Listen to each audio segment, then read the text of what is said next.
ஆப்கி அதாலத்தில் பாகிஸ்தான் படங்களின் super star Meera மீது உள்ள குற்றச்சாட்டு. இவர் ஹிப்போக்ரேட்டா?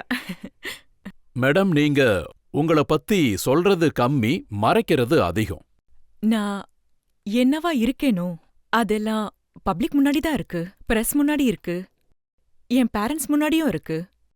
நான் எதையும் மறைச்சதில்ல. நீங்க நிறைய மறைச்சிருக்கீங்க. உங்களுக்கு எப்படி தெரியும்? நீங்க ஏதாவது ஸ்டிங் ஆபரேஷன் நடத்துனீங்களா? உங்களோட உண்மையான பேர் ரூபாப். இத நீங்க எப்பவும் யாருக்கும் சொன்னதில்லையே. உண்மையான பேரு ஆமா, அது என் ஃபேமிலி பேரு. நீங்க முதல் படம் பண்ணும்போது அப்போ உங்களோட பேரு இர்தசான்னு வச்சிருந்தாங்க. இல்ல, அதுவும் என் ஃபேமிலி பேர் தான். உங்களுக்கு எத்தனை ஃபேமிலி நேம்ஸ் இருக்கு? ஆக்சுவலி என்னோட ஃபேமிலி நேம் வந்து அது இர்தசா ரூபாப். அதுக்கப்புறம் 3வது தடவை உங்க பேர் சமீரான்னு வச்சாங்க. இல்ல, அது தவறு. பாகிஸ்தான் பத்திரிகைகள்ல என்ன எழுதியிருக்காங்கன்னா, உங்க பேரு சமீரா, அதே மாதிரி இந்தியா மேல உங்களுக்கு இருந்த அன்புனால சமீராவை மீரான்னு மாத்திக்கிட்டீங்கன்னு சொல்றாங்க. நோ நோ நோ, என்ன பேசுறீங்க?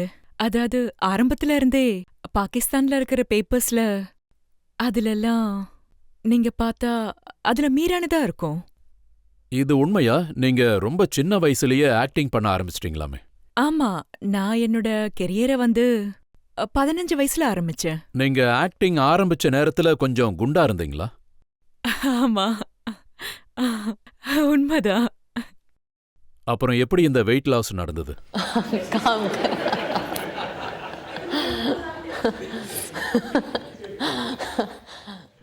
வேலை செஞ்சுதான் டே அண்ட் நைட் ஷூட்டிங்ல வெயிட் கண்ட்ரோல் ஆயிடுச்சு.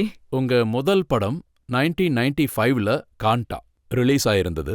ஆனா நீங்க அத பத்தி எதுவும் சொல்ல மாட்டீங்க. மக்களுக்கு நீங்க சொல்ற முதல் படம் வந்து 96ல ரிலீஸ் ஆன சீஃப் சாப். நான் முதல்ல சைன் பண்ண படம் சீஃப் சாப் தான். ஆனா காண்டா 1 மாசத்துக்கு முன்னாடியே ரிலீஸ் ஆயிடுச்சு.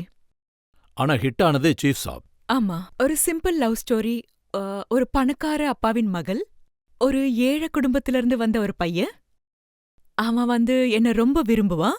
என் பேரண்ட்ஸ்க்கு வந்து நான் அவனை கல்யாணம் பண்ணிக்கிறதுல விருப்பம் இல்ல, ஏன்னா நான் ஒரு பணக்கார வீட்டு பொண்ணு. நீங்க படங்கள்ல வேலை செய்ய ஆரம்பிச்சப்போ முதல் தடவை பாகிஸ்தானி படங்கள்ல மக்கள் பெண்ண ஒரு மாதிரி பார்த்தாங்க.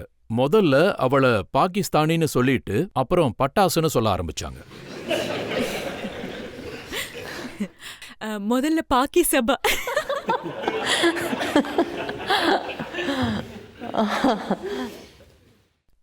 அதாவது ரோல்ஸ்ல வேரியேஷன் ரொம்பவே இம்பார்ட்டன்ட். நான் டிஃப்ரெண்ட் டைப்ஸ் ஆஃப் ரோல்ஸ் பண்ணணும்னு நினைக்கிறேன்.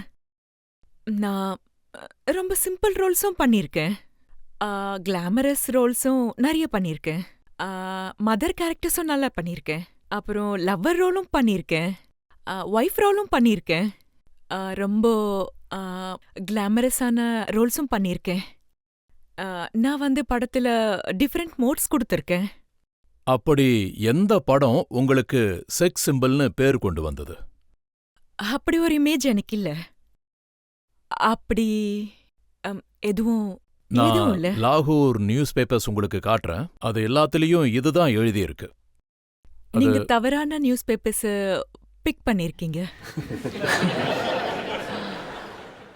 ஒரு ஆர்டிஸ்ட்னா உங்களை பத்தி பாசிட்டிவ் அண்ட் நெகட்டிவாவும் வந்துகிட்டு இருக்கோம். பாசிட்டிவ்னா ஐ திங்க் நீங்க கொஞ்சம், அதாவது நான் உங்களுக்கு உண்மைய சொல்லணும்னா, நான் எடுத்து பார்த்த நியூஸ் பேப்பர்ஸ் எல்லாத்துலயும் இதுதான் எழுதியிருக்கு. மீராவ பாகிஸ்தான் படங்கள்ல சில பேர் செக்ஸ் சிம்பிள்னு சொல்றாங்க, இன்னும் சிலர் ஹாட்டஸ்ட் ஸ்டார் ஆஃப் பாகிஸ்தானி ஃபிலிம்ஸ்னு சொல்றாங்க. ஆமா, நான் கிளாமரஸ் தான். நான் படங்கள்ல பார்க்க நல்லா இருப்பேன், எல்லா கேரக்டர்ஸ்க்குமே ஃபிட் ஆவேன், எல்லா ரோல்லையுமே ரொம்ப அழகா இருப்பேன். அததான் நான் நியூஸ் பேப்பர்ஸ்ல இருந்து எடுத்திருக்கேன். எங்குள்ள ஒஸ்டாலிட்டிஸும் இருக்கு. அதாவது என்னோட கேரக்டர் வந்து செக்ஸி, படங்களுக்கு சம்பந்தப்பட்டிருந்தா செக்ஸி லுக்ஸ் இருந்தா நான் செக்ஸி கேர்ளாவே ஆயிடுவேன். அதே மாதிரி சிம்பிள் பொண்ணோட ரோல்னா நான் சிம்பிளாவே மாறிடுவேன். அதுவே சீரியஸ் பொண்ணோட ரோல்னா நான் சீரியஸாவே மாறிடுவேன். ஒருவேளை பார்வையில்லாத பொண்ணோட ரோலா இருந்தா பார்வையில்லாத பொண்ணாவே மாறிடுவேன். அது எதுவா இருந்தாலும் நீங்க அழகா இருக்கணும்னு ஆசைப்படுறீங்க. ஆமா, I want to look good I want to look beautiful. ஒரு நல்ல ஆக்ட்ரஸா நான் இருக்கணும்னு நினைக்கிறேன். எந்த கேரக்டரா இருந்தாலும் பர்ஃபெக்ட்டா இருக்கணும். எந்த கேரக்டர்ல இருக்கேனோ இது அந்த பொண்ணுதான், மீரா இல்லைன்னு சொல்லணும்.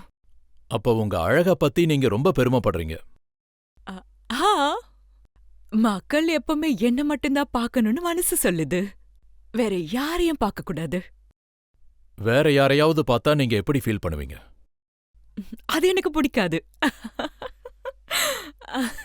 என்ன மட்டும்தான் பார்க்கணும்னு நினைப்பேன், அவ்வளவுதான்.